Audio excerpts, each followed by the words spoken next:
We'll start with Pledge of Allegiance. I pledge allegiance to the flag of the United States of America and to the republic for which it stands, one nation, under God, indivisible, with liberty and justice for all. Cody, roll call, please. Supervisor Gunning? Here. Treasurer Rice is excused. Trustee Hauk? Here. Trustee Micus? Here. Trustee Lannon? Here. Trustee Worley? Here. Clerk Cody here. All right. That brings us to item 4, which is approval of the agenda. Do we have a motion to approve the agenda? I move we approve the agenda for tonight. Do we have a second? I'll second All right. Discussion? Yeah, I'd like to make a suggestion. Since tonight is going to be a fairly long meeting, both with what's on our agenda and then we go into closed session, is it possibly consider tabling for tonight the discussion and action on the manager's annual performance review, and to put that for next session, or next meeting rather, instead. So it just gives us a little bit more wiggle room in terms of time. So is this item F and G then? This, I guess we could, yeah, maybe it would be G. G. Yeah. Okay. All right. Because that may in and of itself be somewhat of a lengthy discussion. So trying to make this a little bit more condensed tonight, it's a suggestion of the board. So I'm making a motion that we table for tonight the discussion action on the manager annual performance review and have it on our agenda for our next meeting. Okay, so we already had a motion to approve the You have to agenda have and it. a second, so we'd have to. The person that motioned have to agree to that. So You we'd made the have to motion. restate the motion. Oh, No, he just has to agree I'm not, to it. Or interested in tabling that item. okay. I think that we've had plenty of time to prepare for it. We discussed some of it at our last meeting, and we have a good guideline that can guide us through the conversation. I think it's important that we keep it on tonight's agenda, Okay. Norm. Others? Any further discussion? All right, so this would be to approve the agenda as is. We do have a motion and a second. All in favor? Aye. Aye. Opposed? Motion does carry. Agenda is approved.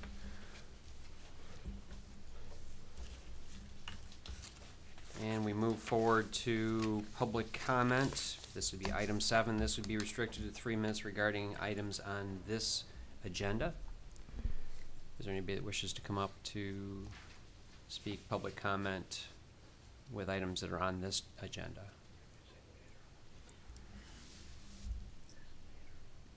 Seeing none, we close public comment. We move to item 8, which is board reports and board comments. We have no current vacancies at this point in time for boards and commissions. So we'd be moving on to, let's see, board reports. Let's start with Tim.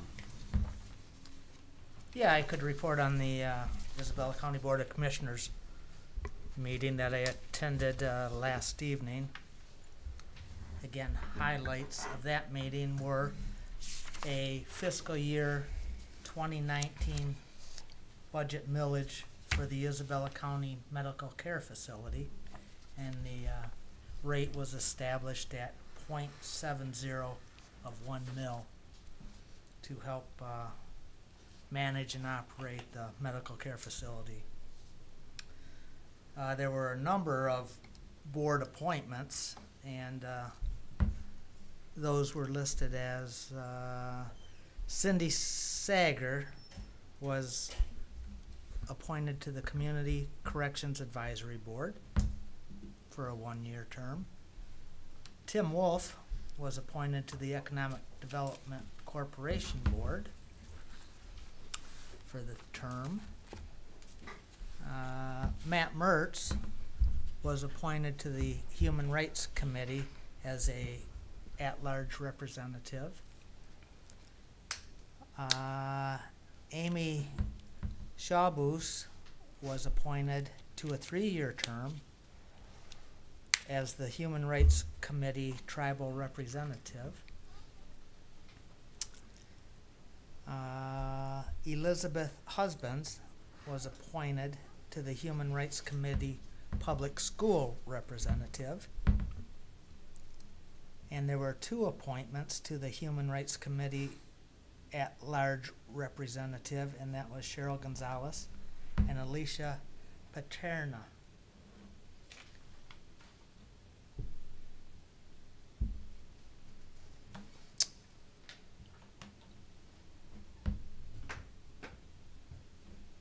And that was the highlights of the committee, Board of Commissioners meeting. All right, thank you, Tim. You're welcome. Bill? Ben, the sidewalk committee met last week, a week ago Monday, and we pretty well formalized the list of waivers that we're going to send to this board through the Planning Commission, and more details of that are described in the manager's monthly update of activities. Okay, very good. I heard that mentioned last night at the Planning Commission meeting. There you go. Yeah, Okay. awesome, thank you. Bill? There's a road commission meeting tomorrow night, but I did notice, I was gone last week, but I noticed out in my area they were gonna do crack sealing. I see those roads must have gotten done last week someday. And then I had mentioned in the last meeting that there's gonna be a new railroad crossing on Baseline. I see they've got the road shut down today and they must be installing it. All the bases were put up last week and I see they must be installing it today. So, I don't have anything else. Okay, great, thank you. Norm? Just a couple of FYIs.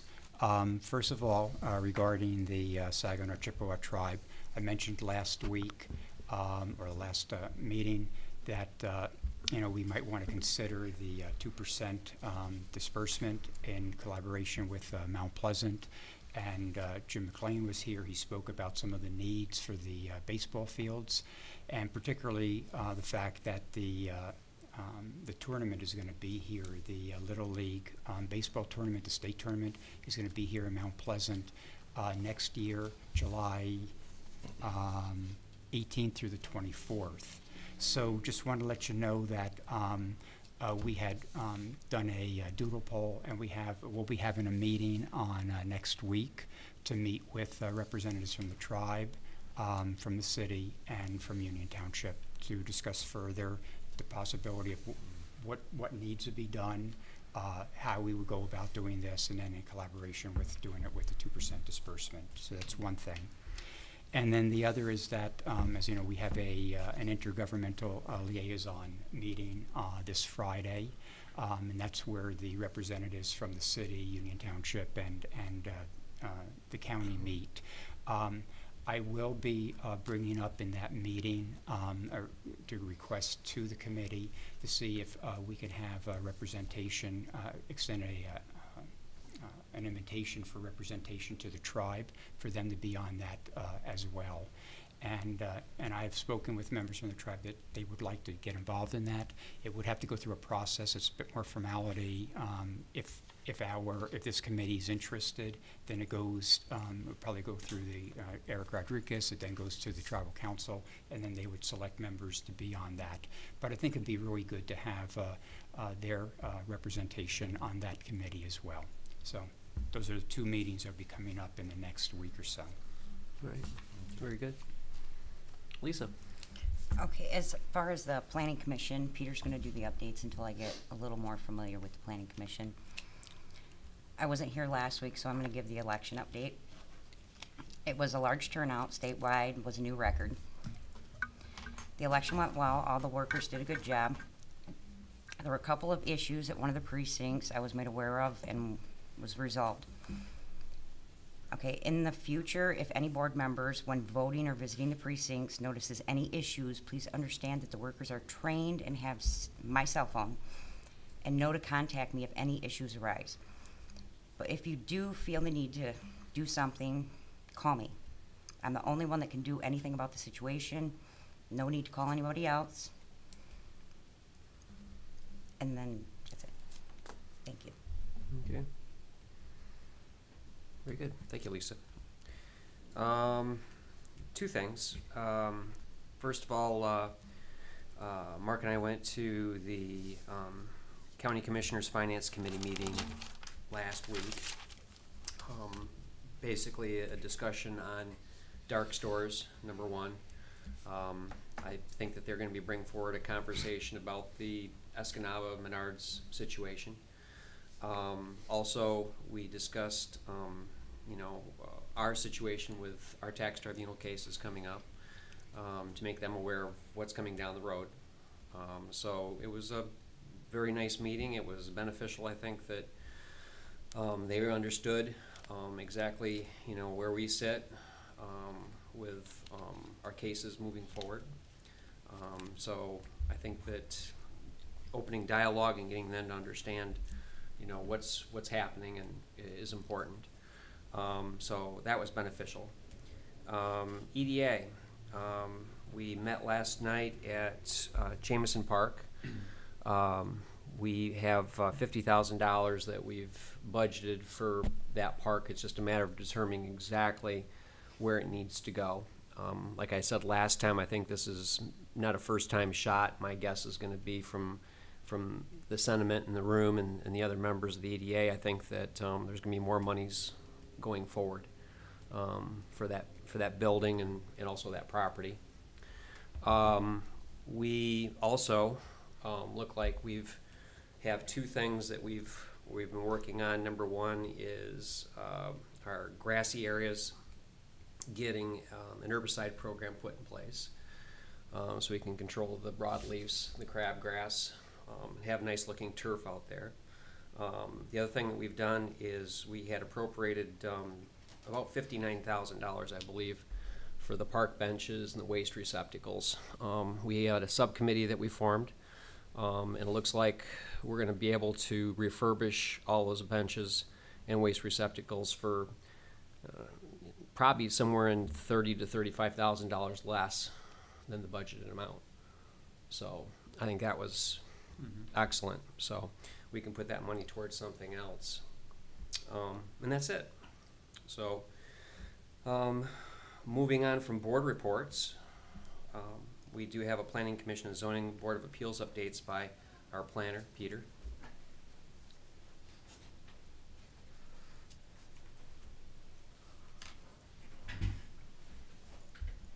Good evening, Board. Last night, the Planning Commission met. They had a few items on their agenda. The first item that they had on their agenda was a rezoning application located at 997 East Remus Road. The application was to rezone property from agricultural to R2A. The applicant desired to rezone a portion of the property to which would then be split off from the remaining agricultural property. That portion would remain agricultural. The current portion, which I believe was 330 by 132, roughly, would be rezoned to R2A. There's an existing single-family dwelling, so the property would be used still for the single-family dwelling principal use. If the property was left agricultural, being 132 feet wide, it would not be wide enough to meet the requirements of an agricultural district, which requires 165 feet. And so the applicant was seeking a rezone to a residential district. The intent is to still use the property as residential, and that way the parcel does not have any dimensional non-conforming issues. The Planning Commission held a public hearing. They reviewed the application. They decided, or determined, I should say, that the rezoning application was consistent with the Township Master Plan Future Land Use Map, and they have recommended to adopt the rezoning map amendment for the portion from agricultural to R2A. The second item that they had on their agenda was a special use permit application. DeShano Self-Storage, 5353 South Mission Road. Some of you members may remember we had the same applicant before bring up a rezoning application themselves. It was to rezone property that was agricultural for B4. That application was ultimately denied. The reasoning being, one, that there was available B4 property that could be used for a special use for more self-storage. So the owner took that input back with them, and they proceeded with a special use permit application to expand self-storage within the B4 property that they currently have. The board again held a public hearing for that issue, reviewed the application. They made their recommendation to approve that special use permit, given that the applicant took the information from the denial of the rezoning. They did not see any problems with the expansion that was proposed. It was recommended approval that the special use permit be granted on the condition that a site plan be approved. So they will be back before us to have a site plan approved. Finally, the third issue that the Planning Commission took up was a recommendation from the Sidewalk and Pathways Prioritization Committee. The way that committee is designed is it is designated by the Planning Commission. However, they make their recommendations to the Board of Trustees. In the past, the Planning Commission has expressed concern that they would like to be able to review or see any kind of recommendations or ideas that the Sidewalk Committee has before they present it to the Board of Trustees. And so the Sidewalk and Pathway Prioritization Committee decided, as a courtesy to the Planning Commission, to forward their recommendation to the Planning Commission for review and input before they send it your way. The Planning Commission reviewed that recommendation. It was in regards to existing sidewalk waivers. They gave input, and you'll be seeing that recommendation in the near future, now that it's gone to the Planning Commission. So those were the three items that the Planning Commission discussed last night. Thank you, Peter. Thank you, Peter. Thank you, Peter.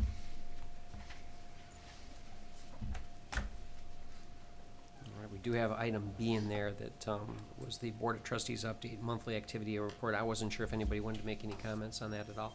I think it was more for our... Yeah, it was a nice detailed Yeah. report.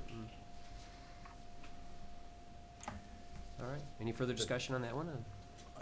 No, I think Did Mark- we want to give Mark an opportunity to add anything at this point? Thank you for the opportunity, but not tonight. Thank you.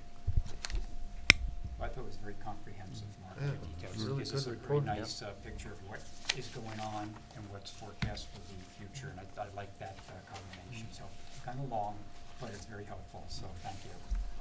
See, yeah, all departments did a good job on that. Yes. It was good. All the departments, nice job. All right. That'll close item 8 and move on to item 9, which is consent agenda. Do we have a motion to approve the consent agenda? I'll make a motion to approve the consent agenda. Second. Okay. Do we have somebody look at payables? Yeah, I did today. Everything looks on the up and up. Okay. I said one question. How many employees does the township have?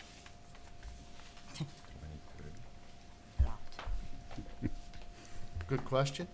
That is a good question. I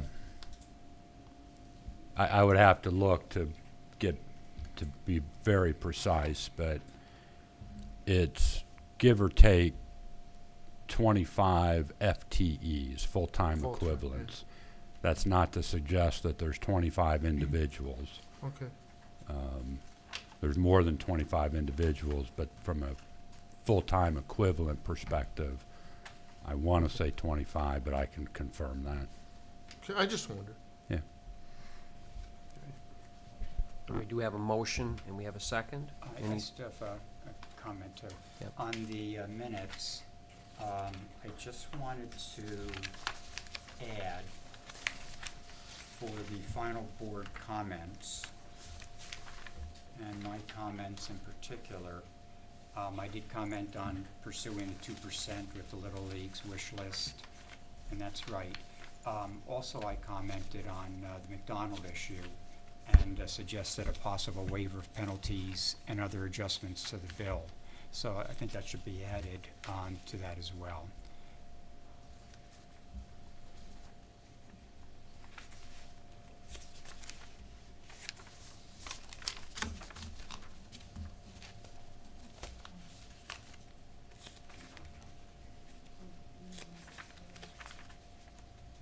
We send out over 50 W-2s. Oh, okay, thank you. That includes boards. Right. Correct. Commission. And part-time, Yeah, summer help. Thank you. so I was way off. But I'll get you the FTE count, but it's indicated 50 W-2s are sent out. All right, so on the consent agenda, we do have a motion to approve. Norm does have an addition that he would like to make, so. I'll amend my motion to include Norm's comments. Second. All right, so we do have a motion and a second with the revision on the minutes that Mr. Worley talked about. So with that in mind, we've checked the payables. Do we have, we've had motion and a second, so this will be a vote to approve the consent agenda. All in favor, say aye. Aye. Aye. Opposed? Consent agenda is approved. We move to new business, and the first item will be item A, which is a discussion action item. This is to approve the participation contract with the EDA for the construction of a 12-inch, not 12-foot, this is 12-inch, correct? 12-inch water main loop located on Pickard Road and Summerton Road. It's not 12-foot water loop. That's a pretty dang big loop. Say. It's a big pipe. Yeah, yeah, it's a lot of water. You can get some pressure over there. Okay, Mark. We got more water than I wanted, huh? That's right. Thank you. The EDA board last night at their meeting approved a participation agreement that is in your packet. This is on page 34 of your agenda packet. And the participation agreement is officially evidencing that the EDA is participating in the expenses to cover the water main loop project. You may recall the Board of Trustees had amended the water fund budget a month or so ago to account for their half of this project. The EDA has amended their budget. So all the financing was in place, but I felt that the EDA ought to have some action and the Board of Trustees have some action. The board owns the system, so the board later tonight will be taking action to approve a construction contract. And the participation agreement, similar to what we do with the road work. We don't own the roads. We enter into a participation agreement with the Road Commission to evidence our funding for their road projects. So we asked the EDA to take similar action. They liked the idea. It's kind of a new thing. In the past, I'm not sure how that was evidenced. Sometimes the EDA approved the construction contract, which I don't think they should be doing on a system where the township owns it, is the owner. So explained that to them. They thought it was a good idea. They approved it. And so tonight, as the counterparty to that agreement, you're being asked to approve the participation agreement between the EDA and the township. The total project is $356,000. It was agreed previously to split it 50-50. So their EDA's contribution is $179,000. If you have any questions, I'd be happy to answer them.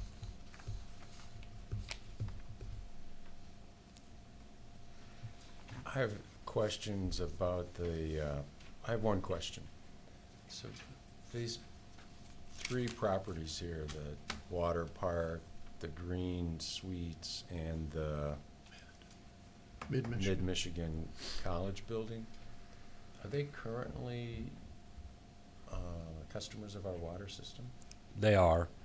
So we have a portion of the main, and in our next item, I'm going to have Ms. Smith and our reps from the engineer come up. We have a water line that I'll say just sort of ends. And what we're doing is trying to create a loop. So that benefits the system in a variety of ways. But yes, they are our customers. Okay, thank you. I'd make a motion to approve a participation agreement with the EDA for the construction of a 12-inch water main loop located on Pickard Road / Somerton Roads extending to the Saginaw Chippewa Indian Tribe Water Park and Green Suites Hotel. Second. Coast Drive. Okay, we do have a motion and a second. Further discussion? I think we talked about this Mhm. before, Yeah. doing it, I mean, in terms of the pressure and water getting around. I think it's great that, you know, it's infrastructure that benefits the residents and the businesses in the area. So again, you know, it's another one of the enhancements for community development. Mhm. So I really like the idea. I think there's a safety issue there too. Yeah. Increasing the pressure, obviously, with fire a department. hotel right there. Yeah, Yeah, 2 hotels, really. right. All right, any further discussion on this item?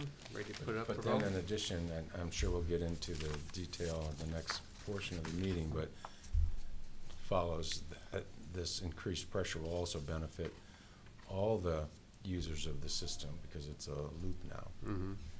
Yep. So I'm in favor of this as we've discussed in the past. All right.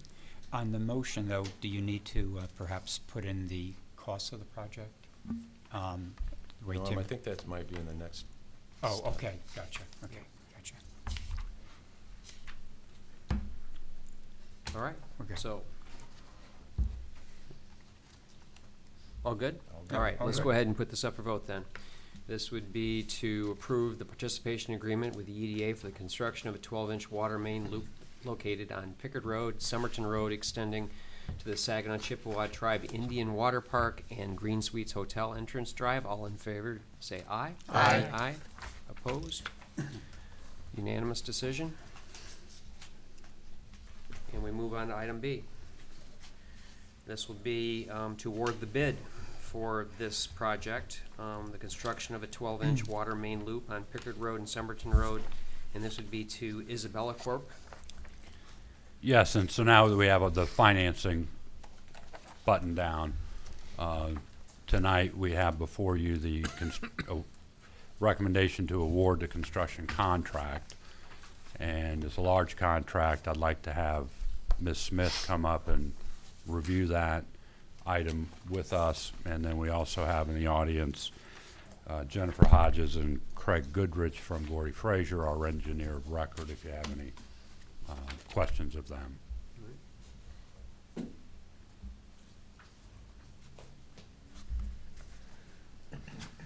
evening, thank you, everybody. Hello. In your packet, there was a request for board action as well as a recommendation letter from Gordy Frazier for the construction of the water main loop that you just approved the financing for, or your participation in that, as well as the DDA last night. We did receive 4 bids. We bid this project, well, first I'm gonna start and answer Bill's question.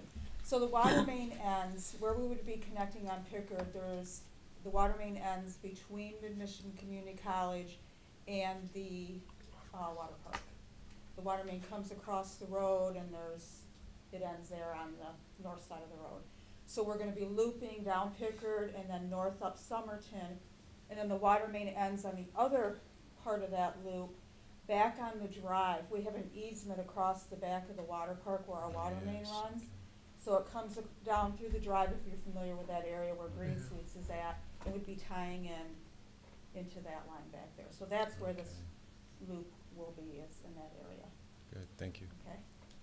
And we did receive 4 bids. We bid this project two ways. We bid it to open cut, which would mean we would go in, you know, do an open cut, the water main would be laid, and then we also did a directional drill bid for this project. The reason for that is, many of you are aware, the Pickard corridor is full of utilities, underground utilities. There's a large drain in that area. I think it's 96-inch drain. There's also a high-pressure gas main in that area. There's numerous fiber optic lines in that area, as well as all of the beautification that the DDA has done in that area. I mean, there's the sprinkler systems, the trees, the nice grass, the flowers, you know, everything that's been done there. So we opted to do a directional drill bid as an alternate to see where that price would come in, because ultimately it will be less disruptive to the right-of-way and in the area and for the businesses in that area. So that's why it was bid two ways. The letter from Gordy Frazier, the recommendation letter, they did a recommendation for both the open cut and the directional drill. As you can see from the chart that was provided on your request for board action, it's about a $10,000 difference. It's a more expensive directional drill, but in the long run, I think that for the overall area in that corridor, it's worth the $10,000 to directional drill this job on Pickard. Now, Somerton will still be open cut because there's not as much to restore there. You're going to, the gas line is underneath Pickard, the drain is underneath Pickard.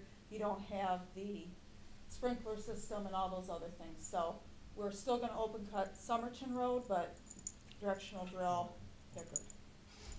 So that's where the recommendation for Isabella Court for $276,325 is the amount was made to directional drill versus the open cut. It's about 1,743 feet of 12-inch water main that would be installed. And if you had any other questions.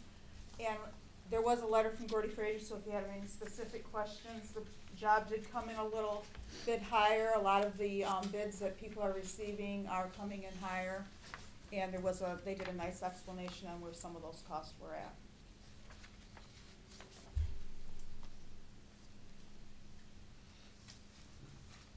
Any questions for Kim? She already answered the question that I had, so. Okay. Well, I would make a motion that we award the bid for the construction of a 12-inch water loop located at Pickard Road and Somerton Road, extending to the Saginaw Chippewa Indian Tribe Water Park and Green Suites Hotel entrance drive to Isabel Corporation for the bid alternate 2 in the amount of $276,325. Second. Okay, we have a motion and a second. Further discussion on this item? I know it's a large chunk of money, but evident by the packet of information, Yeah. and it's been duly vetted through our township as well as the engineering firm of Gordy Frazier. So, you know, I'm confident it's the right thing to do. Yeah. All right. Any further discussion? All right, let's put this up for vote then. This would be to approve the contract of the 12-inch water main loop located on Pickard Road, Somerton Road, extending to the Saginaw Chippewa Indian Tribe and Green Suites Hotel entrance in the amount of $276,325 to Isabella Corp. All in favor say aye. Aye. Opposed? Motion does carry. Thank you. You're welcome. Thank you. Let's move on to item C. Okay, this is going to be approval of a commercial property utility service and franchise agreement and residential water franchise agreement for Coin LLC. Yes, this item is in your packet beginning on page 45. We have, as background, in February of 2018, earlier this year, the Board of Trustees approved a commercial property utility service and franchise agreement and a residential water franchise agreement for a parcel in the the parcel numbers 14-101-30-003-02. It's 1368 North Harris Street. And that was to service the activity that was going on that large parcel. In July of 2018, just a month or so ago, the board approved a land division for this property. And so we created 2 new parcels, 2 new legal descriptions on this piece of ground, 2 new property descriptions. The creation of this new legal defined parcel, 2 of them actually, requires that new agreements be entered into because the agreements follow the parcel, follow the property. The owner of the property, Mr. Coyne, is developing the property for both commercial and residential use. I think we've reviewed this particular parcel for several different ways. His business is going on there. He's building a couple new homes.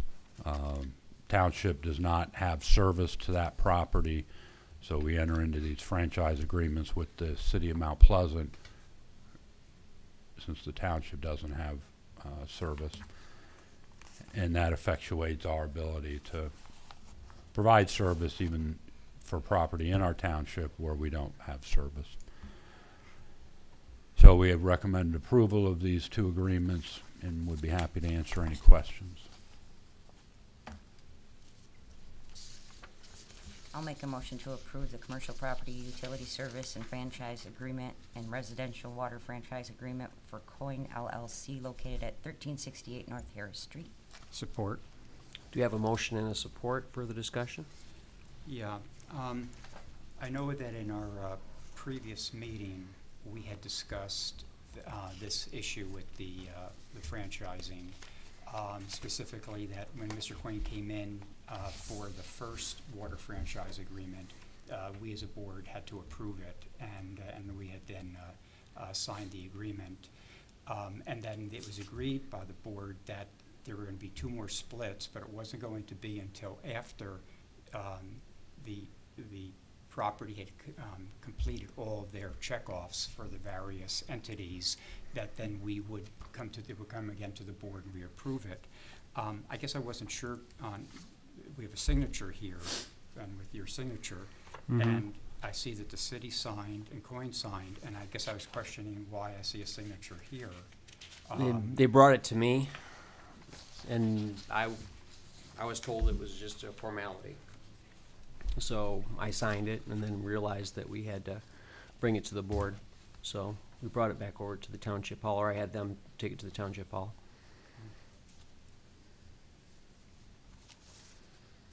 Well, you called me and you told me that you were gonna get a hold of Lisa and have Lisa sign it too. Yeah, I did. I don't sign anything unless it's approved by the board first. Yeah. Like I said, I was unaware.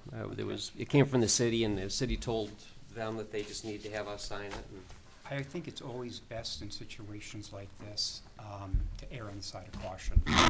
If you're not sure, then I think it's important that the call goes into management, or again comes back to the board. I mean, I was aware of what the agreement was because we had all talked about it. We approved that last franchise agreement. I knew that they'd be coming again with 2 more. But I was concerned when I saw the signature, and I also was aware of the fact that, you called Lisa as well that day for the signature, when again, the appropriate thing would have been to check it out first before doing anything like that, since this is a board, not an individual that signs off on this. Yeah. Okay? Yeah. Mr. Coyne was told by the city that they just needed to get the supervisor and the clerk's signature, so. Because, I mean, we're like a week later from when this occurred, so it's not like we were talking months and months. Yeah. I mean, it wasn't going to delay the project considerably. But I do think it's important, again, that we as a board always remember that we vote as and we work as an entity, not as any one individual, so. I'm abstaining from voting on this conflict of interest, so. Can I comment on just Yep. So procedurally, what we'll do is, because these signatures need to be notarized, we will, I don't know if we have a stamp or what, but we will void the original signature by Supervisor Gunning with a stamp, or I'll write it, and then we'll ask that he sign again, so the notary can confirm that, and then we'll get and that'll happen tonight. We'll ask you to sign it again. Perfect. So a takeaway from this is that your authority to sign documents comes from the board and not from your position as supervisor, because in and of itself, that doesn't give you the authority to sign legal documents. Yeah. Yeah. Thank There's you. gonna be one more of these too, right? Correct. Yeah. Right, there Yeah, should be these are- one more. Yeah. Okay. Because there's gonna be, this was for the second house, there's gonna be one for the third home. He came in and asked for that for the rezoning of 2 additional lots. Right. Special use, whatever, I forget what it was. So this doesn't cover the next one. No, the next So- one comes in the same way. And so the next one, the parcel numbers change again, Mark? Is that what they do? Yeah, as a matter of rule, if there's a franchise agreement, the franchise agreement for the township is approved at the board level. Happens at the city level, it is approved at the department director level. That's their process. Ours is board approval. And in this particular case, and it would be true in all cases, we have an existing franchise agreement. It's on a plot of land, legally described. However many splits may occur, and I'm not predicting how many are going to occur. This has been several iterations of this. But as splits occurred that are allowed and service needs to be provided, then old ones kind of go away. In this case, new ones are replacing it. If it's split again, there might be 2 more splits for all I know. I don't know how many he's all building over there. I don't need to follow all that level. But when there is a split on a property such as this, where there's an existing agreement, franchise agreement, you can anticipate that others will need to come forward. So if there's another split, do the ones that we've already awarded, do those also change? Or is it just the additional one with a new parcel number? Additional one. It probably depends on what's being created. I think in this case, you have a large parcel. There was had one franchise agreement. There was a split. We need to replace the single with 2, and So the next one would if be there's from 2 to another, 3 then? kind of depends on where it is, Okay. but But they I- can't apply for the next one until, if they had another split, it would be, they have to get a building permit, or how does that work? a I'm trying to franchise figure out why they agreement, just wouldn't do it all at once. well, that's up to them, but a franchise agreement follows The property. the property. And the property exists legally described at a particular point in time. And however that existed when they requested their franchise or needed their franchise agreement, we did that execution. They have their needs. I mean, they could have done all the splits if they didn't need the water at the front end. I don't know how they're doing the build out, but franchise agreements follow the parcel legal description, and if there's a new one created that is different than what was originally there, then we need a new franchise agreement. And Okay. Right. Okay. And it's also important, just again to reiterate, is that we don't sign the franchise agreement until all the checkoffs from the different entities have come in. So same like a site plan review. If you think of a site plan review as an option. So first we have to, check off, sewer and water and health, and, you're checking off all the entities. So they have to all approve it first. Only then can we sign the franchise agreement. So the franchise agreement is a contingent upon everything else having been done. So. there are templates that we use. We work with the city to make, and the applicant, because it's essentially a 3-party agreement between the applicant, the city, and the township. And so we work through whatever issues, we get a document that has been vetted, and at the appropriate time, bring it to this body for approval, and the city has their own approval process. And at the end of the day, we have a franchise agreement signed by all three parties, and the city can provide service then to property that's in our corporate limits. Yep. All right. Further discussion? No, we're good. Good? Yeah.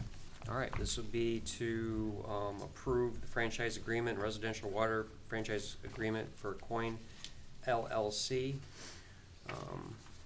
All in favor say aye. Aye. Aye. Opposed? Motion does carry. We move on to item D. This is approval of Metro permit application to 123 Net with stipulations. Thank you. This is on page 59, I believe, in your agenda packet. The township has an ordinance number 2002-06 that regulates access to and the use of townships right-of-ways by telecommunication providers. The ordinance is in compliance with the state's Metropolitan Extension Telecommunications Act.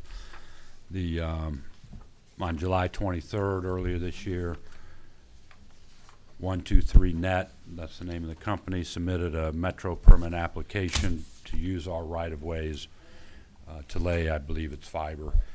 And the application was reviewed, went through all the proper channels, vetted, and in this particular case, and we've had these before with the board, in this particular case, it's located in the East DDA, and within that district, there's a separate ordinance that stipulates that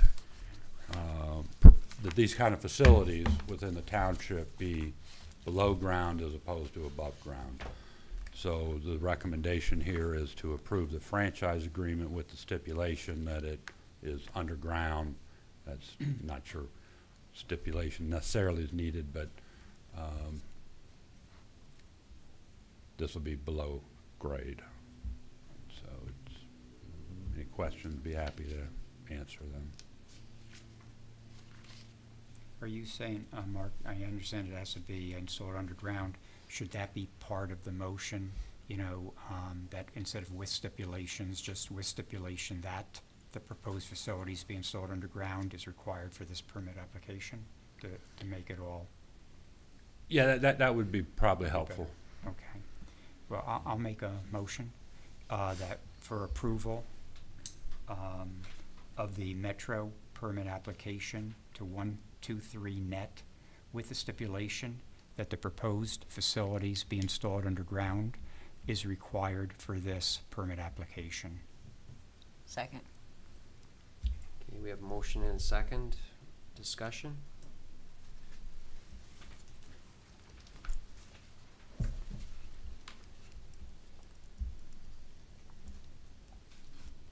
I think it's a good thing that these utilities are underground. Yes. It's visually more appealing, for one.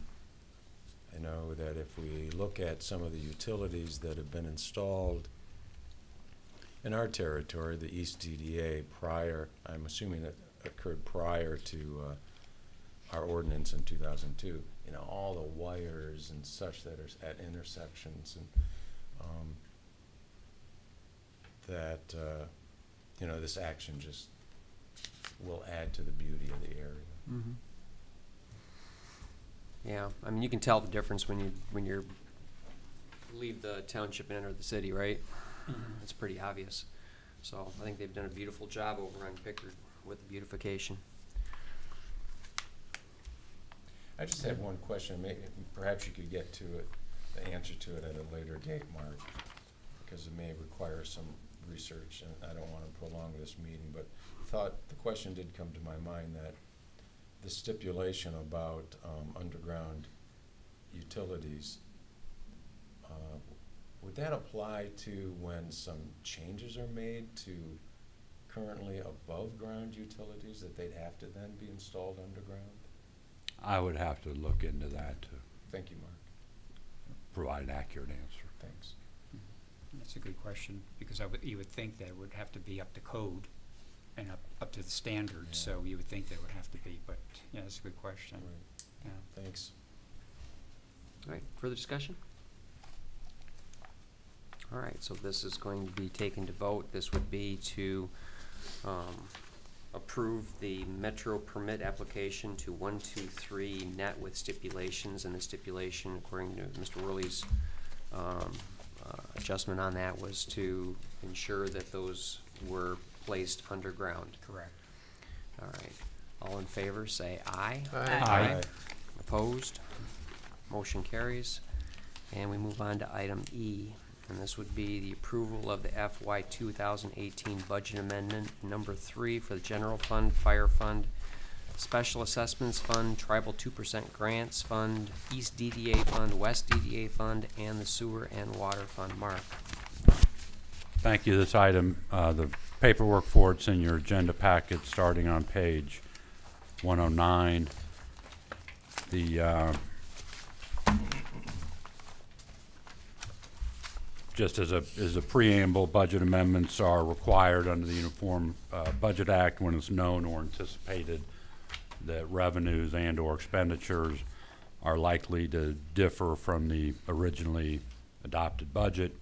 In addition to that legal requirement, it just makes sense from a financial management perspective to amend budgets so that we understand the current state of township finances, and it gives us an opportunity to make any operational adjustments sooner rather than later.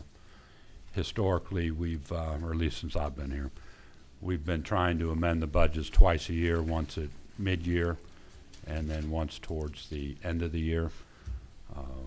I have quarterly budget review meetings with staff, and then as we discover and identify things through those meetings, we kind of put them on a list for the budget amendment. So that's kind of how it gets developed. I'll run through just some of the highlights of the budget amendment. There's a lot of line item detail in your packet, and then the memo, the request for board action, has some detail, but not all the detail that's in the line item detail. And then what I'm going to do is summarize even some of that, and then be happy to answer any questions. In terms of the general revenue, or general fund, the revenue, state aid revenue from the local community stabilization authority, and this has to do with trying to make local units of government whole from the reduction in personal property taxes. Increase in revenue of $6,900 in the general fund. State shared revenue, we are recognizing an increase of $55,000 due to actual distributions that have come in to date and that are anticipated to come in for the rest of the fiscal year. Interest earnings are being increased by $24,000 in recognition of higher interest rates. Total net revenue for all the adjustments in the general fund is adding $88,700 and some change to the general fund revenue side. On the expenditure side, across all departments and across all funds that have staff salaries and wages, you'll see increased salaries and wages in recognition of the collective bargaining agreements that were ratified earlier this year. Also, as part of that ratification, we now have employee health care contributions, so that is reducing the township's expenses, so we're amending the budget to account for that activities. And then as part of that, we have changed a little bit of the accounting detail, if you will. And so since we have more detailed accounting and we're having to split premiums between employee contributions and employer contributions. There are budget amendments going on to account for that, what basically is an accounting exercise. In addition, within the accounting department, budget reduction, there was a new position approved and budgeted in 2018 that was budgeted for 6 months. We thought we'd have that in place by July 1. We're not likely to have that in place by July 1, so we're amending the budget to remove that expense. The full annual expense you'll see in FY19, but we're just not going to be able to get around to creating the job description and doing the recruiting and the hiring this year. Information technology budget, as indicated and mentioned in previous reports, we have a new fixed asset module that we've put online. There was training associated with that, costs associated with that. We're also changing some cost centering of the BS&A modules, annual maintenance. Those used to be spread out amongst various departments. We're bringing all those in to the IT department. So there's a budget amendment there of $24,800. Much of that is a cost centering exercise, but from a department level, it's an increase in the budget. You'd see other decreases in other departments. And then we also have some of that money accounts for some software upgrades that were recommended by CMS for operational purposes. The election department, the 2 elections that are being held in 2018, we've discussed that in the past, and so now we're just handling the budget amendment technicality for that. The election workers, increase in election supplies, so that is included in this budget amendment. The Public Works Department, we've had a lot of activity with the Road Commission this year. Gravel road contracts that were a little higher than the original budget when the budget was originally adopted. And then we also took action on the participation agreement for the Meridian Road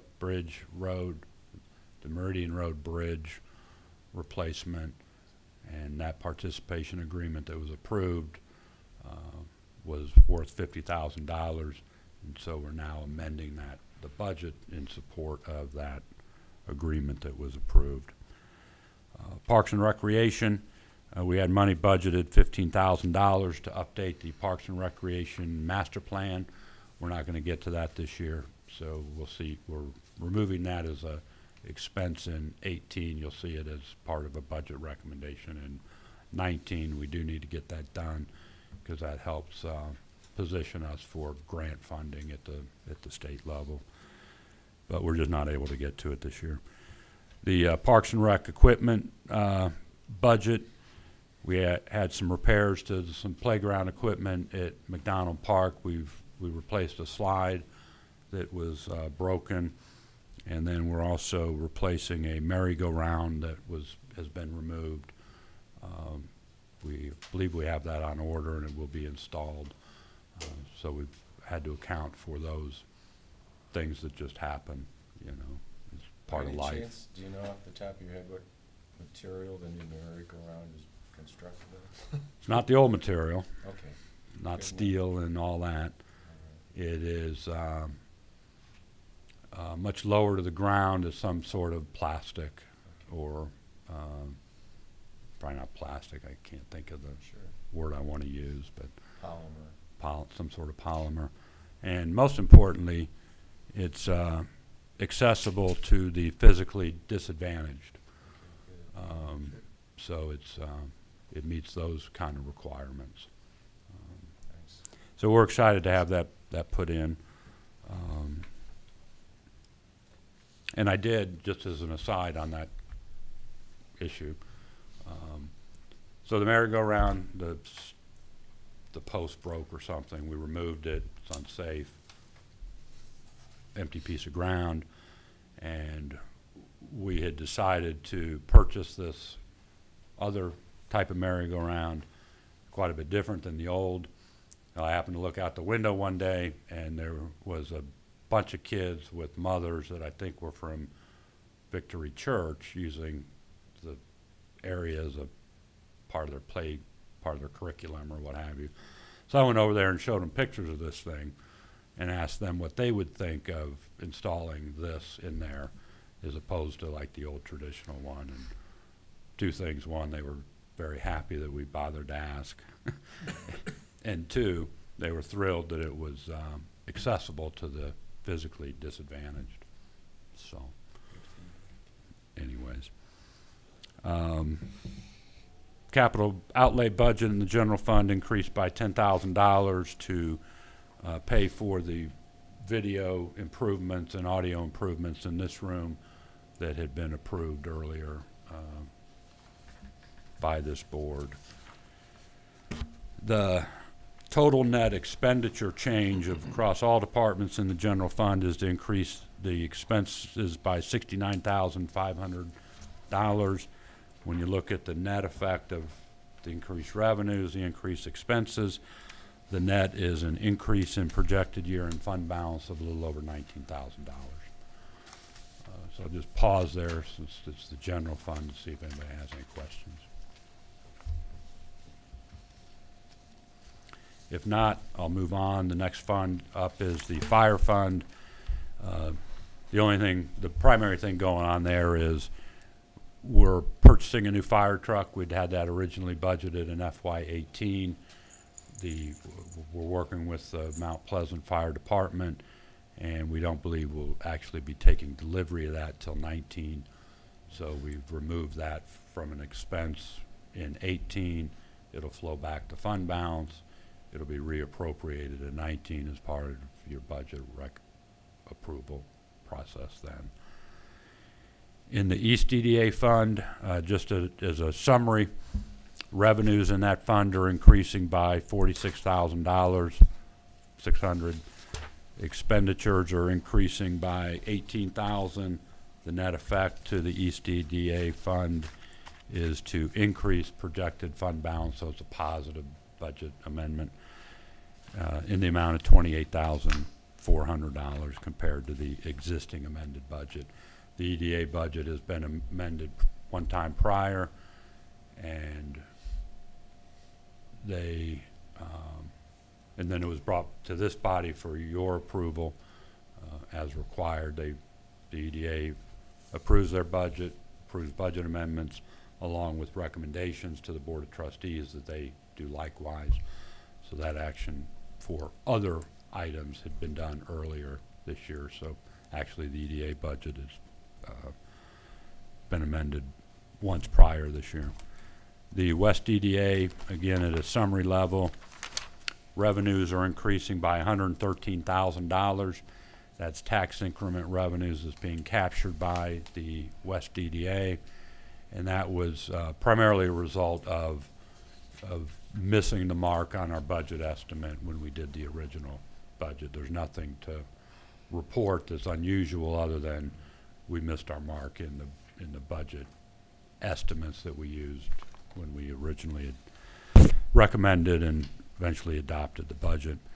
Total expenditures increasing by $66,000 with the net impact on the fund again to increase the projected year-end fund balance by a little over $47,000. We do the original budget did not contain an appropriation for the tribal 2% fund that we have, but since then we applied for and were awarded $180,000 to help with the Isabella Road intersection improvements, and you approved a participation agreement with the Road Commission for the township share, the township's 2% share, and then there's some other funding partners, and you had approved that participation agreement earlier this year. This budget amendment accounts for the receipt of the 2% money and then the use of the same amount of money for that project.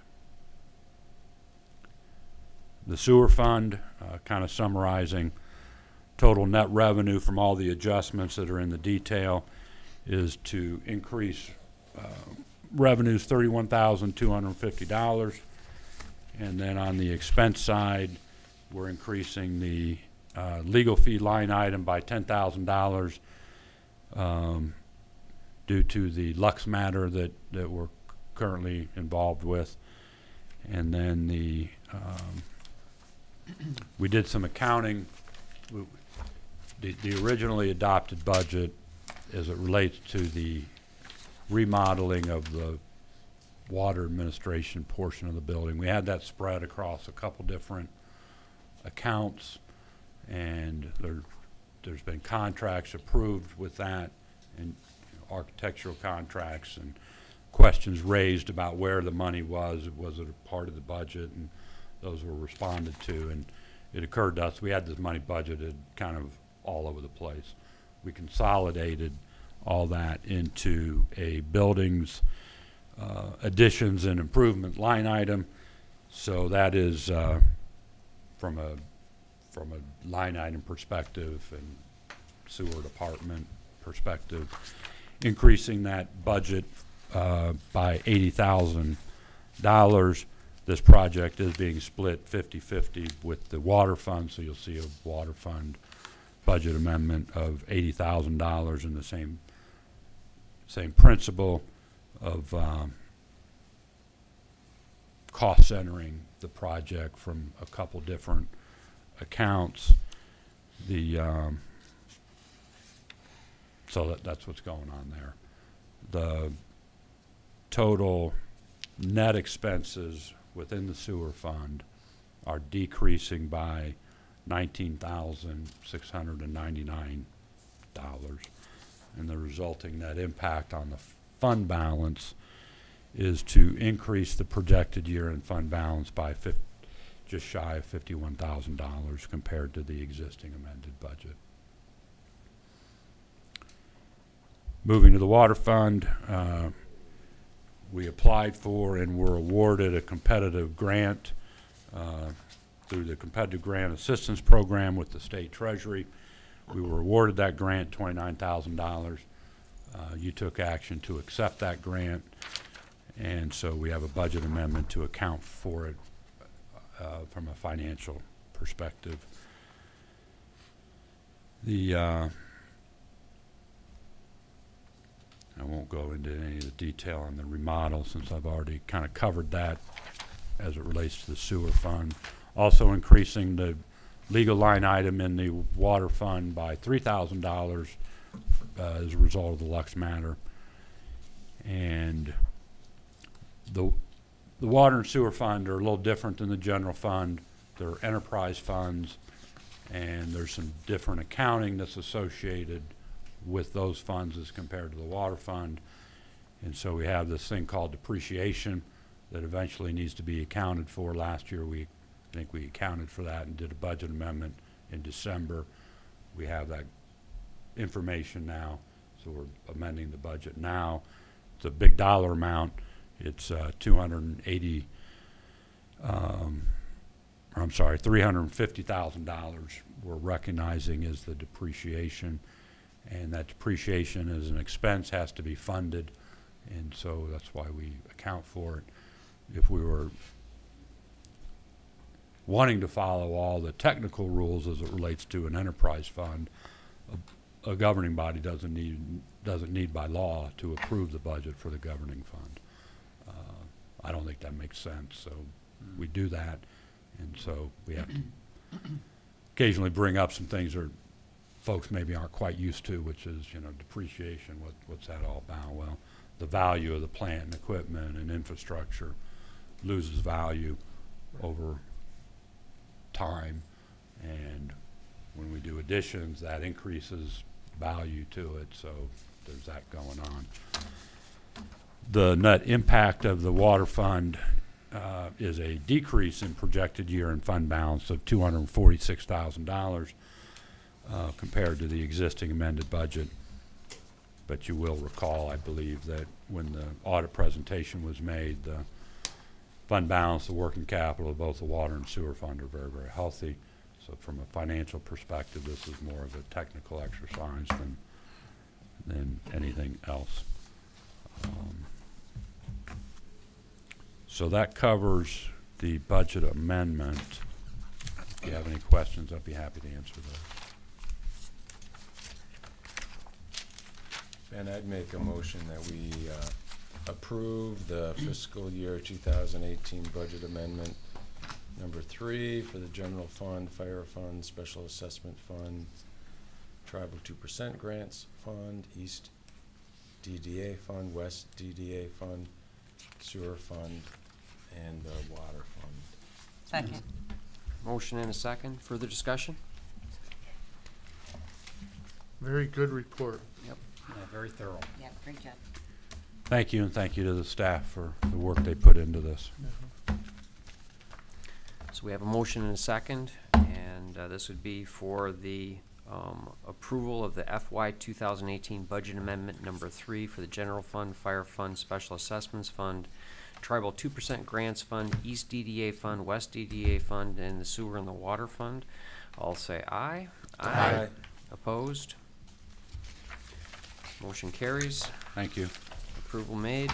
And we move on to item F, which is Policy Governance 4.2, Accountability of the Township Manager. This is an annual policy review as called for in the governance policy document. It occurs in the month of August. The policy at its core is to ensure that the policy is that the manager, that the link between the Board of Trustees and the staff or the organization is through the manager. And that's articulated in Governance Policy 4.2.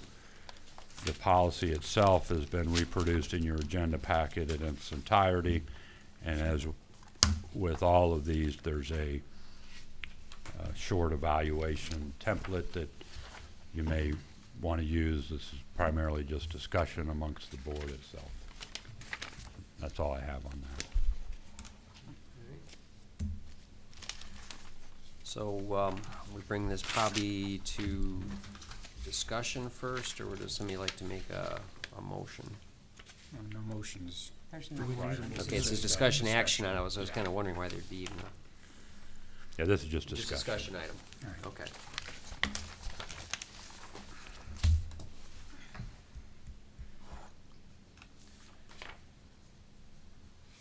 Somebody like to? Yeah, I'll start out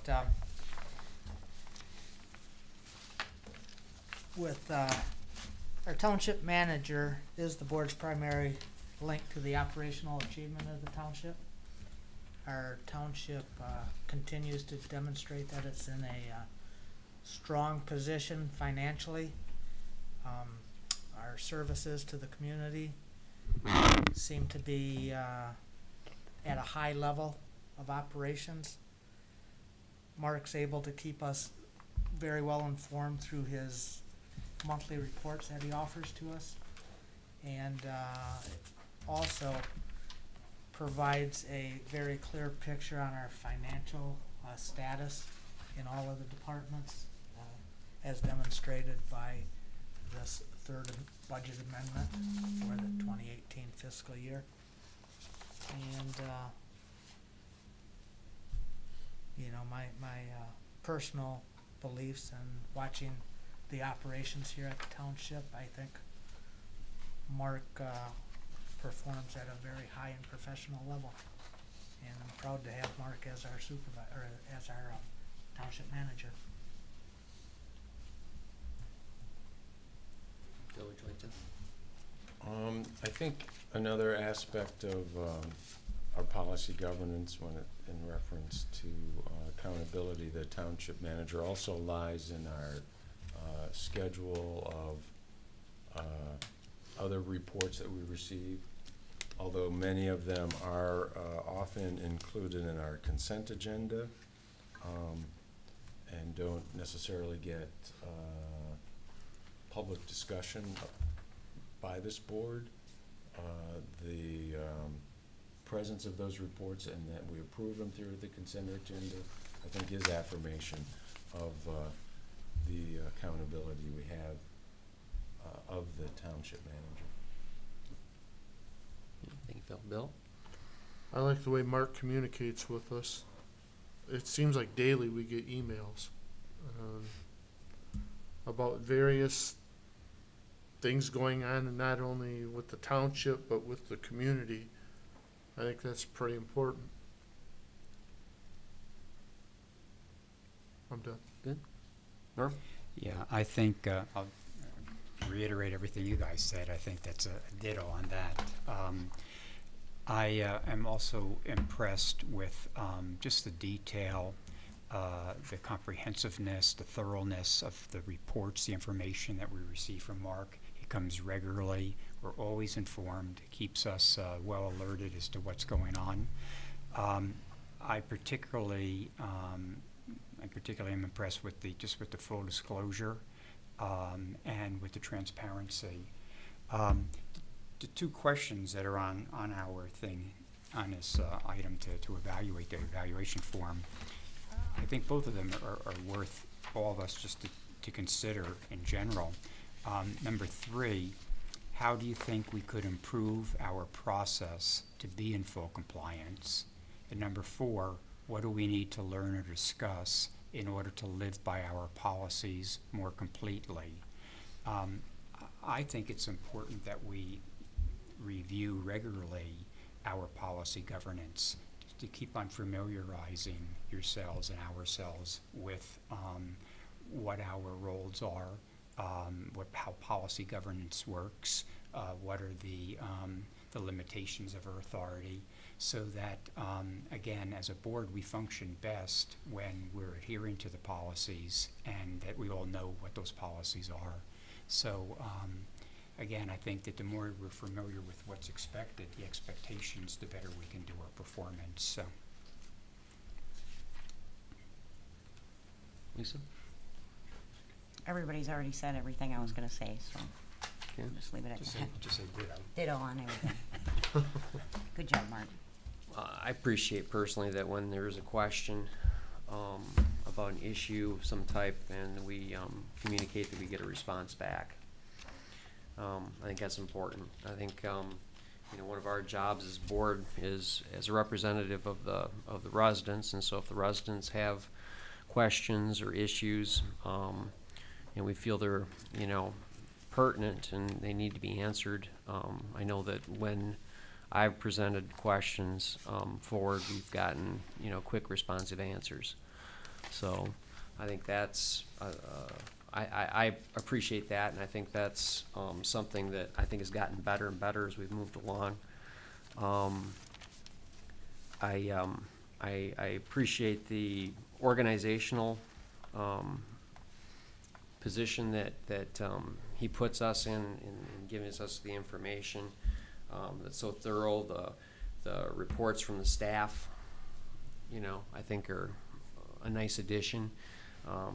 I can see, like Norm said, they're a little long sometimes. It might be some way to maybe consolidate them to make them a little bit more concise possibly, but I appreciate that, and it does kind of give us an overview of what's happening inside the building. So that's all I have to say. Anybody else have anything to interject? I'd just add that it seems often that Mark looks at things before the township here from many different aspects. I think his prior experiences probably have lended himself to have a very clear understanding of how various governments operations work, and he brings that forward and gives us things to think about and consider that I think is new in the sense that maybe those viewpoints haven't been brought to me under some previous managers. So I'm just real impressed with how I see Mark think in many ways we're overlapping F and G. Yeah, we are. Because we're, you know, the G is going to be the manager annual performance review, and I think we're already giving some feedback as well to that, but that's okay. You know, I think it all blends together on this, so. I was kinda doing it together. What's that? Certainly, yep. Any further discussion? No. Okay, Mark would like to have an opportunity to talk. And I've said it before, the whole governance policy posture that this township adopted back in 2010 is one of the reasons I came to work here. I think it's a very enlightened governance process, and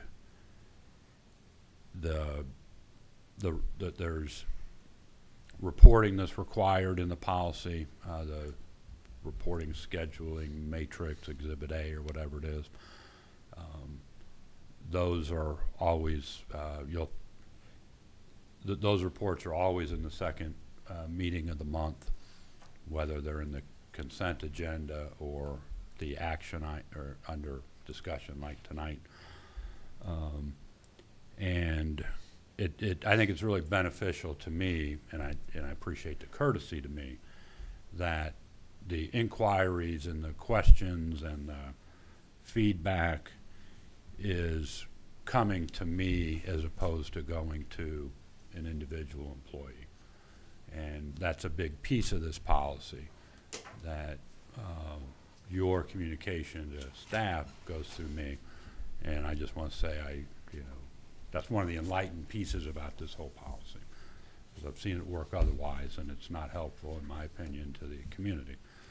And then as a courtesy, I appreciate the efforts you make, and I know it's tough, because you're individuals, you got needs of your own, First Amendment rights, and here's somebody trying to tell you, hey, go through me. So I appreciate it. Thank you. Thanks, Mark. All right. Any further discussion on item F?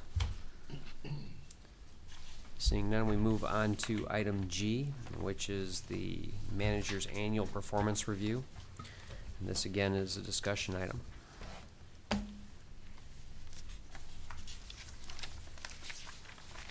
However we'd like to start. If anybody wants to start, we'll just keep it informal. Well, I completed the township manager evaluation form, and I'm going to pass this down to Mark because he wanted a copy of it. And if you all care to have copies of this, I'd be glad to provide it for you as well. But what I'll tell you is, as we look at the evaluation form that we all had received a copy of for presentation at today's meeting, I'll tell you that, and if this is all right with you, that I should read my evaluation score. Anybody have a problem with that? No, go ahead. On these, I'm not going to get into all the individual pieces of the scoring process, but I will point out the summary page of my evaluation on the total points of global ends. I scored at 29 out of 35. And the reason I did that is some of these global ends questions, I'll have to say, in my mind, ask questions about conditions in our community that, in a sense, are above and beyond what we as a township board can do through our township manager. Keep in mind, we're evaluating the township manager's performance. So there's that caveat that I wanted to add. And under the executive constraints sections, executive limitations, my total was 48.5 out of the 55 possible. Again, some of that due to some, just by the nature of these questions, that the results in my mind are maybe beyond the township manager's role 100%. A role, I should say, responsibility. So all in all, the total was 77.5 out of 90, which creates an average score of 4.3 out of 5. So, you know, essentially my summary is above exceeds expectation on Mark's evaluation. I also want to say that I think, and under general comments, that Mark's provided the township with superior fiscal management. Example would be recent labor contract negotiations that resulted in a fair balance between the needs of the township, our budget constraints, and most importantly, fair compensation of the staff. And when I say the word compensation, I'm also including the benefits that are provided. I think it's right for us to provide fair compensation and benefits for our associates, because they're the key force and energy of our township to accomplish our goals of providing services and providing a safe community for the public in those aspects that we have systems for. I did also add, in all honesty, a comment of I thought that additional effort in improved communication with the board regarding litigation issues would be appreciated by me. And I know there are some limitations to the ability to have communications to the board regarding issues of litigation, and I accept that limitation, but I also, in my mind, see an opportunity to improve some of that communication in certain aspects. Follow up, I also spent some time filling out the evaluation as well. We're very much in agreement in terms of my total score. It was a 76. You had a 77.5. And I came up with a 4.22 in terms of overall performance. I think that Mark has added a considerable amount to our township since he's been here. I just want to read what I wrote here in terms of what things does the manager do well. And I wrote that always well prepared and organized. I think Mark has excellent verbal and written communication skills. He keeps the Board of Trustees well informed of management and staff activities. I also think Mark accepts direction and suggestions well from us. He's open to those suggestions. He provides full disclosure and transparency. I'm always impressed that Mark's very well informed for someone living here not as long as all of us have. He's very well informed of community issues and keeps the Board of Trustees abreast as well.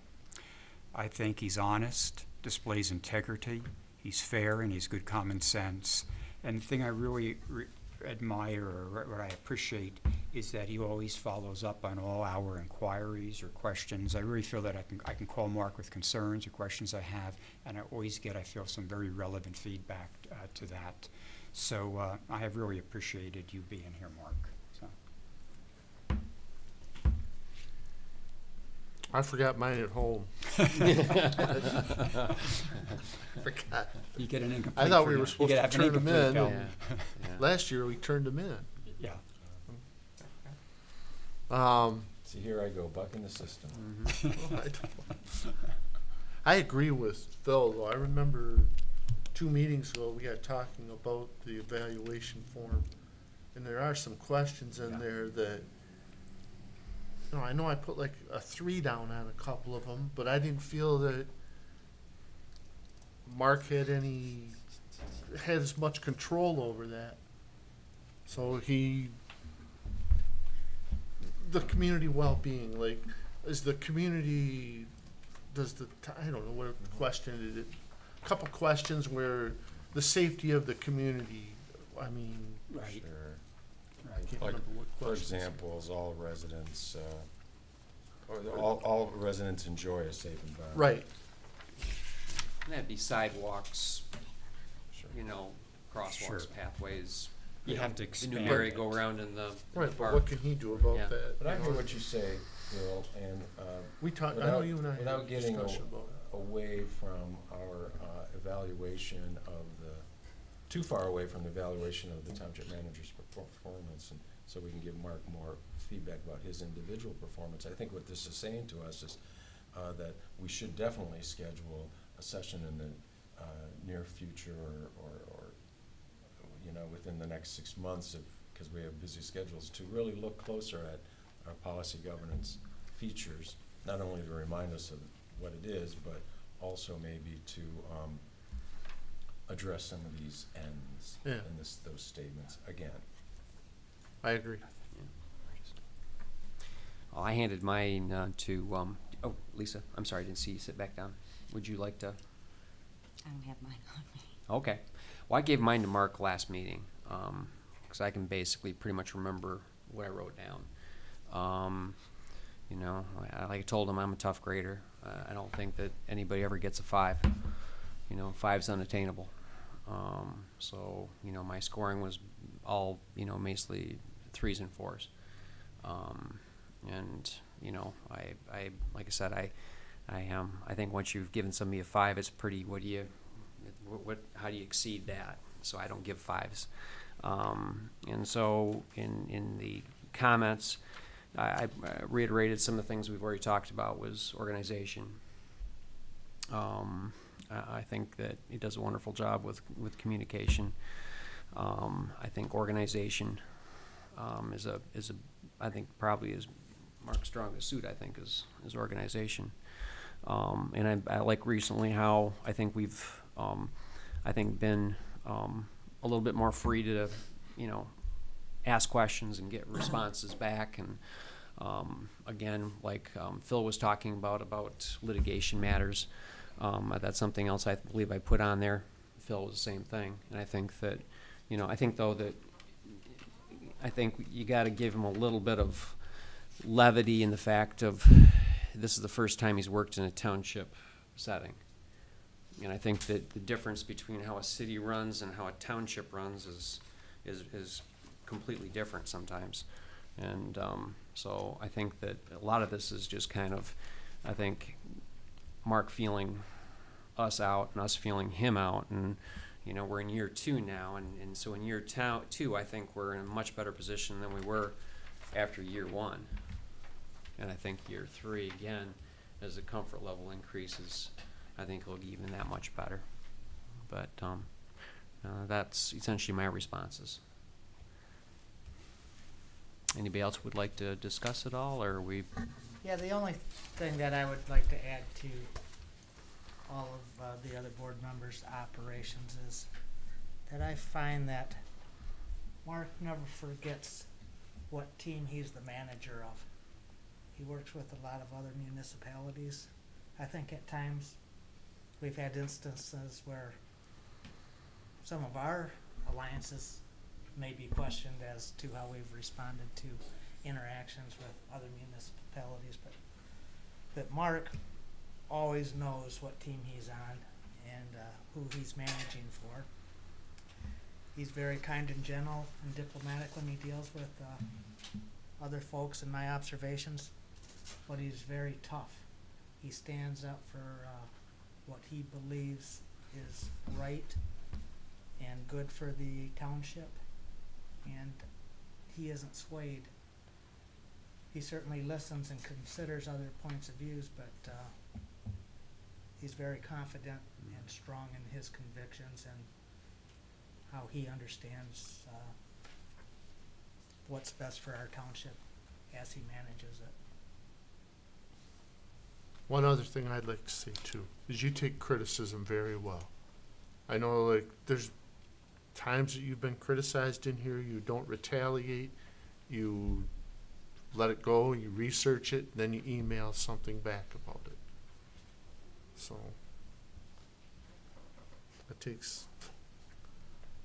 that's good. Your ego bloated enough now? Thank you for your feedback. Yep. But I appreciate all the feedback, and I like the feedback. It's not criticism, it's constructive feedback.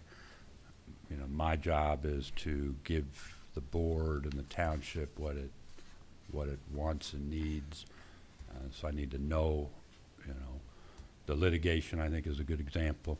I had begun to sense that and recognize it, and it had come up by a couple board members earlier, and I've included now a section in the, just this month, in the monthly report to at least have a placeholder, so if something does come up that, and a lot of times it's not all client attorney privileged, that I can make sure I'm commenting on it in that report. So that was a direct result of trying to incorporate some of the feedback that I get from you all. And then I will we'll set up, I don't know, if maybe a special meeting or study session or something to review the form. It's the form that was being used when I got here, and both last year and this year, and leading up to this, there were comments about the form itself. So we'll have an opportunity to look at that and see if we can have something that's more to your liking. So thank you. Thanks, Mark. You're welcome. Thank you, Mark. All right, that closes new business, and this moves us on to extended public comment. This would be restricted to 5 minutes regarding any issue. Do we have anybody that would wish to come up on the public comment? Okay. I'm Bob McDonald. I live in 930 South White Mill Road. I haven't been to a lot of meetings, but I've been to a couple of them. I've had some trouble with the water department, and there's a few things I'd like to say about that and the way the township board is being run. First of all, the Open Meetings Act says you cannot put a time limit on a public speaker only in certain circumstances. Number two is the water and the sewer issue. The way I read the ordinance on the sewer is if there is a shut-off, there is no charges and a one-time penalty of 15%. On the water, I could not find any ordinance that said that there was extra money that I was supposed to pay after the water was shut off. And third of all, why was I charged 5 times $30 for a turn off, on and off of the water? The ordinance says that in daytime it's $15 and at night it's $30. And why do you, if it's never turned back on, why is it turned off 5 times? Okay. The next thing is just, well, the Open Meetings Act already said that. Next thing is a supervisor. I think this supervisor is being his power taken away completely. He has no office, I understand, in the building. Yeah, I understand the way I read the supervisor's position. He's an elected official. He's a CEO of Union Township. He runs the township. Everybody is basically under him. And I don't see how he is not being able to do anything. He doesn't even have an office. And I also read that if there's a citizen's complaint or resident's complaint, they're supposed to meet with the township supervisor. Now, I don't know what kind of rules, how do you get around this law, but I would like to know that. Next thing is the manager's duties. I looked up the duties of the manager. There's certain duties for a township supervisor and a township manager. And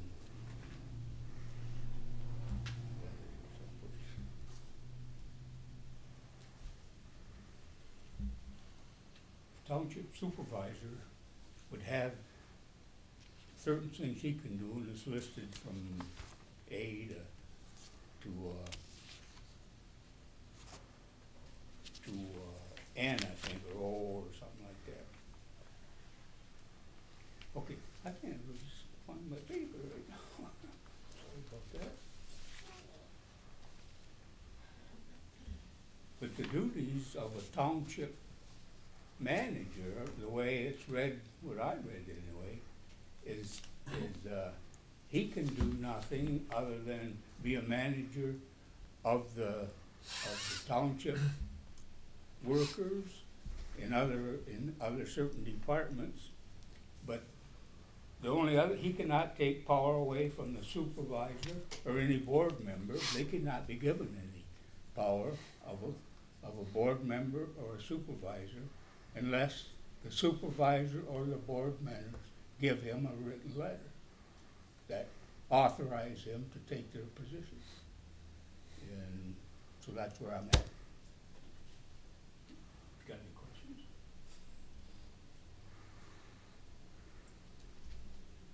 Yeah, we can't go into a question and answer period on an open Okay. comment. Well, I just thought So- if they had any questions about what I said. Thank you very Yeah. much. Thank you. Thank Thank you, you, Mr. Bob. McDowell. And I hope I can get some answers.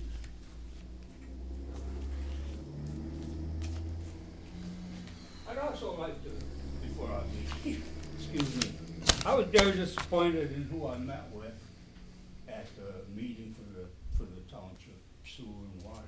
So, first of all, I was supposed to meet with the supervisor according to the statutes of the state of Michigan, the township, charter township.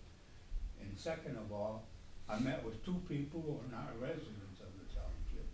Why are they meeting with people of the township? And they have no interest in the township, they do not live in it, they do not pay any money to the township. Why are they in there meeting people from the township that have a property in the township? Thank you. Thanks. All right, would anybody else like to come forward for public comment? Seeing none, we close public comment, and we move to final board comment. Managers. No, manager. Oh, and manager's comments, excuse me. Thank you. I just have a couple. We received an update from MDOT on the left turn signaling at Pickard and Isabella. The study's done. They're discussing those preliminary results. MDOT is within their chain of command and within their process and procedures. The final approval comes from the Lansing Signals unit, so it's reviewed kind of regionally, and then it goes down to the state. And once that review is complete, we'll get a letter, the results of the study and MDOT's conclusion and position on what, if anything, may need to be done or could be done moving forward. And they indicated that they hope to have that letter back to us in September. So, and then just an update on the Isabella remodeling. The bids are out on the street. September 5th, I believe, a couple days after we're back from the holiday, there'll be an opening of those bids, a public opening, and then the bid award, I would anticipate, we'll be done with our recommendations in 2 or 3 weeks, and then it would be at the first available board meeting after that in terms of the construction contract. Want to assure everybody that all codes are being followed, all permits being pulled. One of the part of the contract with the architect is that they help manage that process so that, in fact, all permits are being pulled. We may not pay for them because that'd just be taking money from the right hand to the left hand, but we will be pulling those, and that's for our own safety and the safety of our employees and the public that comes into there, so that we know that the facility is being built to code. There might have been some questions as it related to the roof repair and the big filter unit that came out of that. And prior to any of that being raised, that had occurred to us. To me, it's a roof repair. It's a patch. And then in our normal communication amongst staff, let the building official know that we were done that, and he inquired as to whether or not we needed a permit. I said, well, I don't know. Go out and find out. So he did, and he has some questions, so we are in the process, and this has been going on, getting the requisite information back from the proper parties to answer the building official's questions. So, you know, whether it's, the point is we wouldn't knowingly do it without a permit. So anyways, the update on that, it's in progress. The road commission, just to maybe add a little bit to what was said earlier, the gravel roads within the township, if not completed already, should be completed by the end of August. The paving projects within the EDA district are cross lanes. The latest information I'd had, which at this point is maybe a week and a half or two old, cross lanes they were going to try to get to before school started. That would be before the end of August. And then the other paving is done sometime in September. And then it was indicated that the Meridian Road Bridge, with a little luck, will be open mid-September. So thank you. That's all I have. All right. That moves us to final board comment.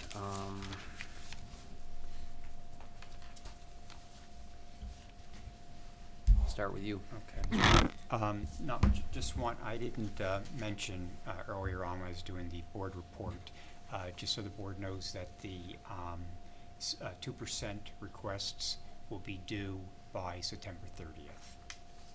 So just so we're aware of that, so you know we can move that along.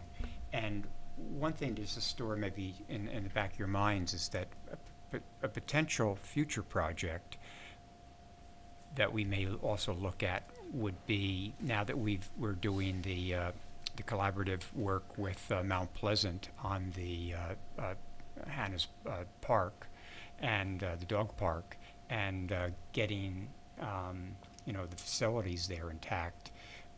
There's been some mention, I know when I was in Fox Meadows subdivision, residents asking about, you know, having some type of safe walkway going down to the dog park from that subdivision.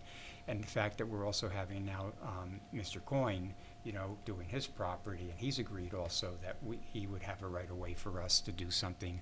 That might be a future project that I would think that maybe the 2% money might be available for.